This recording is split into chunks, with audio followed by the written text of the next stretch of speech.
Hi, everybody. Can you hear me? My name is Susan Block-Moores. I am an architect. I am the facilitator for the DC Living Building Challenge Collaborative. We formed about 5 years ago. We did lectures, we did tours, we had the opportunity to work on a building, and we said, what's next? And so we put together a competition, and it was very successful, and we're very happy to have the top 3 winners present the work. So first we'd like to thank Chris Britt and the Catholic University, wherever you are, there you are. Thanks for letting us come and present in your space and invite all these people. So this morning I woke up and I watched the news. Did anybody see it? Did anybody see the news? I saw, the first thing I saw was an officer was shot at 53rd and Dix.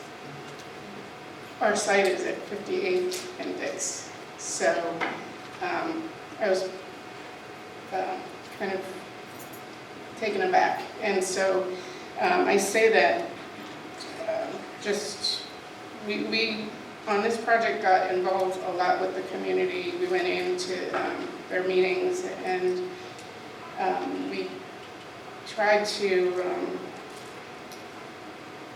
let them know who we were, and they really didn't want people from outside coming in. They wanted to come from within their community to pull themselves up. And we really feel like this project, this affordable living project in this community gives them an opportunity to be self-sufficient, provide their own water, their own energy.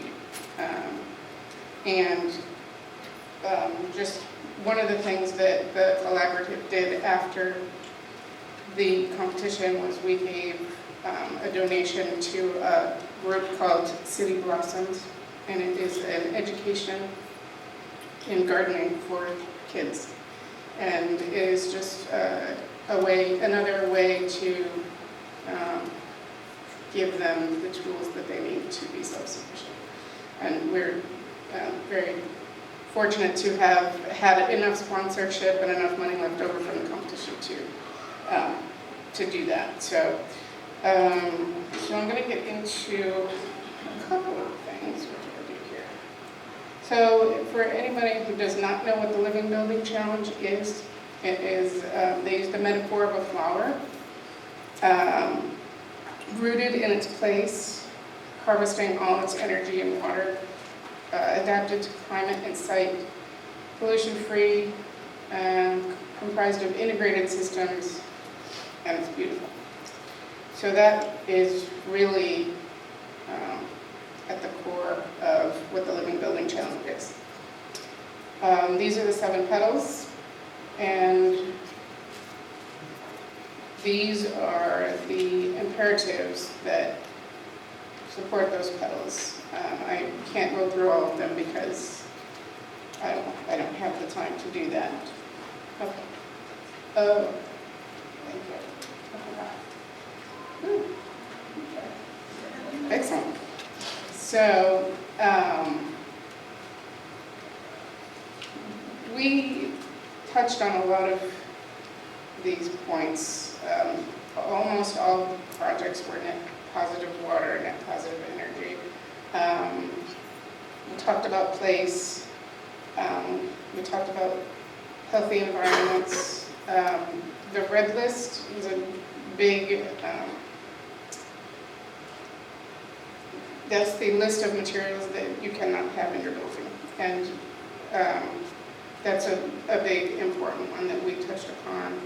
I'm just going to go through. So this is the house that the collaborative helped on. It's in Oak Ridge, Maryland. And the group did They supported the project on all of the pedals, and the most important was the materials pedal, all of the research for all the materials.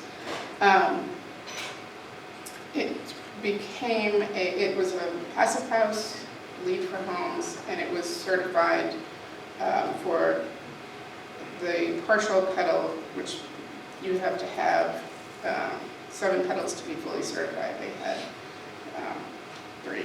So that was enough to get partially certified.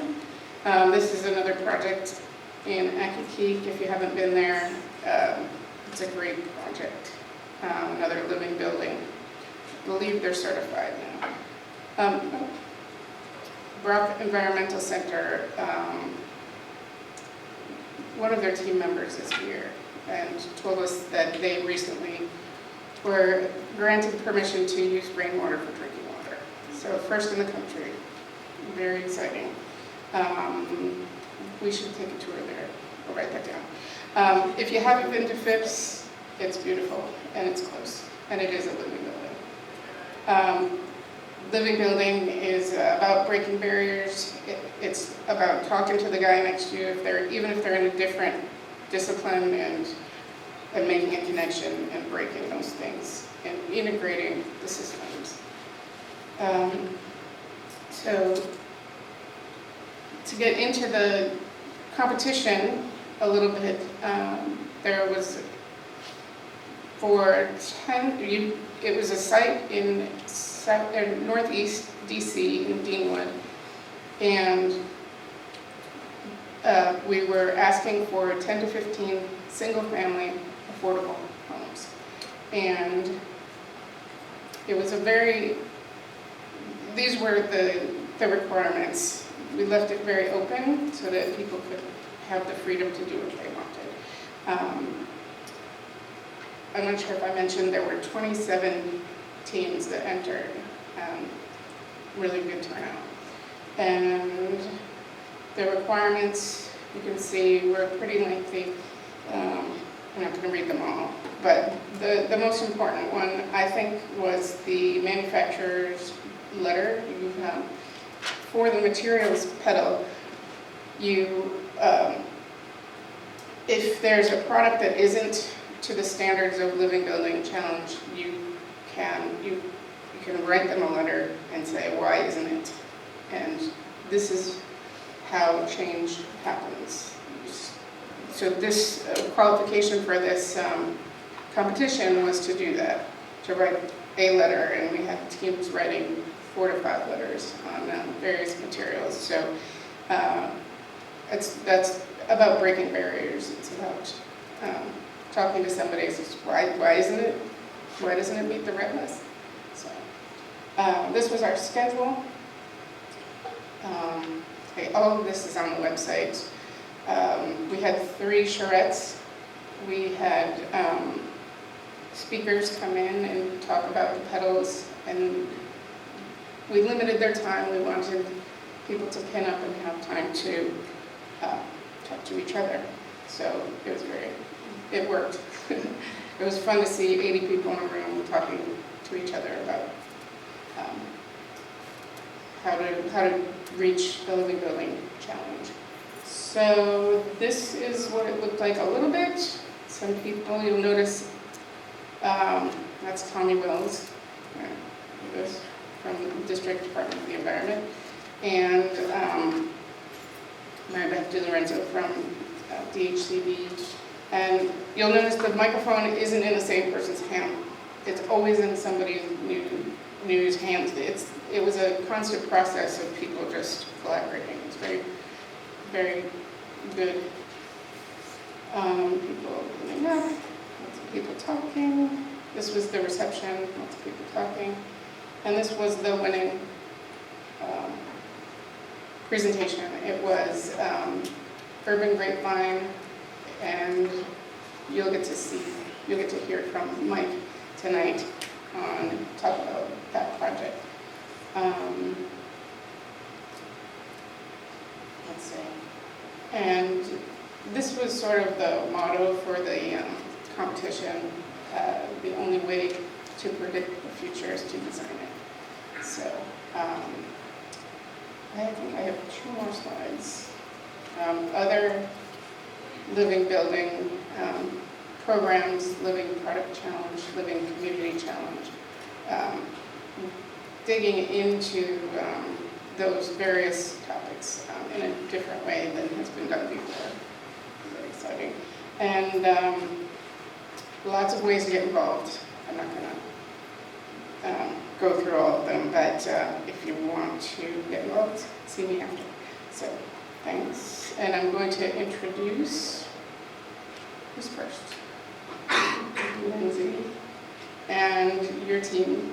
And you ready? You're gonna...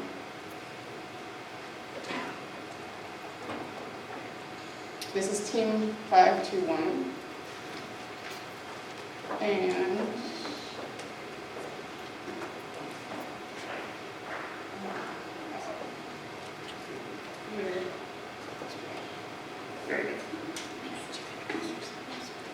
Hi everyone, thanks for having us.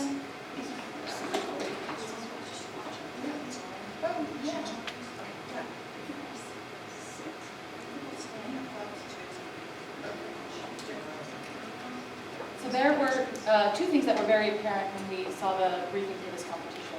One is that it was much more than just being about architecture and design, but it was also about building community and building social infrastructure. And the other was that if we were going to be successful at designing something for this competition, we needed an interdisciplinary team.